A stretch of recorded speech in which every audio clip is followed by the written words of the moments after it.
Александр Ринальдович, скажите, пожалуйста, как прошли соревнования? Я считаю, что соревнования прошли на высоком уровне.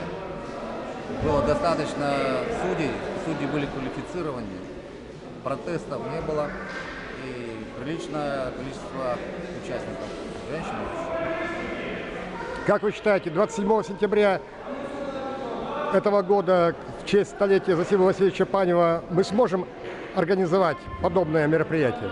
Ну, если приедут судьи, приглашенные с Республики Коми, квалифицированные, которые обслуживали эти соревнования, и будет хороший оргкомитет, я думаю, что справимся и сделаем соревнования на таком же уровне.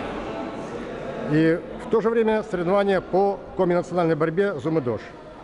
Да, естественно, коми-национальная борьба тоже должна существовать, она имеет право на существование, так что... Спасибо.